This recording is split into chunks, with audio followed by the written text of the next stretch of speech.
Gorana Bareta na nedavno održanom Fresh Wave festivalu u Banja Luci zatekli smo u standardnom izdanju.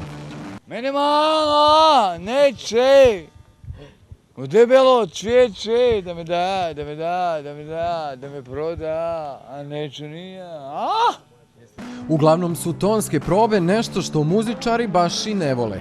Ja to obožavam, samo što nikad se nema vremena. Kad radimo u Zagrebu ili negdje, kad radimo svoje koncerte u Hrvatskoj ili... Izvinjam se na ovom svašta priprčini nekoj. Onda mi to naštelamo bez problema. Kao što smo sad. Ali to je to. Tvrdi da je 80-ih prekidao intervjue kada ga novinari nazovu rockerom. To je poistovjećivao sa Milićem Vukašinovićem, Divljim jagodama i grupama koje nikada nije volio. Ne voli ni današnju muziku.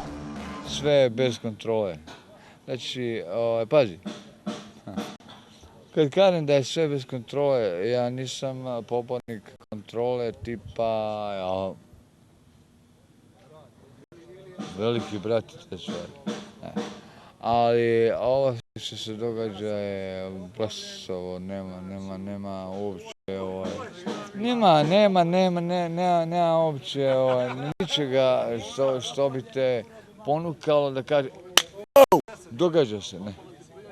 Pazi, mi 86. godine, 5. smo znali, događa se jebote, di god okreneš, benda je to se roka na se, ja si nešto ga, znate šta, lova, di lova, mislim jebala te lova, koja lova jebote, niko živ nema love, šta kako, mislim, ti živiš rock'n'roll ili ne živiš, ako ne živiš onda se jebi, onda idi radi tamo u firmu Đuro Đaković, nemoj zamarati ljude, razumiješ? Kaže da mu novac ništa ne znači. Samo onoliko da platim režije i da si kupim hranu. Razapinjanje na krstu u spotu Teške boje nema veze sa Isusom i hrišćanstvom, već sa njegovim ličnim osjećajem razapetosti. Bare smatra da se njegov život slomio kada mu je preminula prva supruga 1995. godine. Njegov sin Miran nije ljubitelj očeve muzike i ne dolazi na koncerte.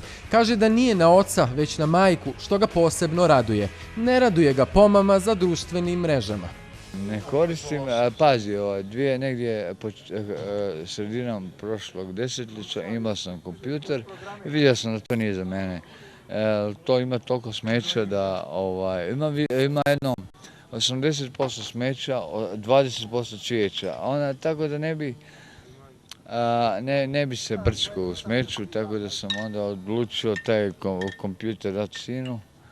A ja ne, uopće nemam, neki dan mi je jedan dečko rekao da ima 10, na Facebooku 10 mojih jebenih kako se zove, te drkotine, kako se to zove, profil. 10! Sad moje je da ja odem onda tamo kod odvjetnika i da se to presječe. U jednom intervjuu priznao je da je droga nešto najgore u njegovom životu, te da je kao tinejdžer izabrao pogrešan put. Put kojim nas političari na Balkanu vode čini se također pogrešnim. To moraš platiti jer... Pa mislim ne mora, ali mislim ako ne pratiš onda si jeba ježa. Recimo, ako ti ne kužiš sad da te jebu za nešto, šta ja dam, za prelaz neke granice, ti dođeš na granicu onako, šta? Onda ti on kaže, pa čuj, pa šta, ti ne znaš? Onda moraš biti, ali dobro, ja to ne pratim, ali imam mladunčad koja, kibs, kao ide međet sa 2 kiba.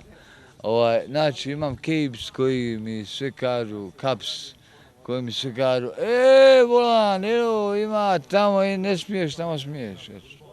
Da nije muzičar, Goran Bare rado bih radio od 9 do 5, te kako kaže, uživa u životu. Hvala. Hvala i vama!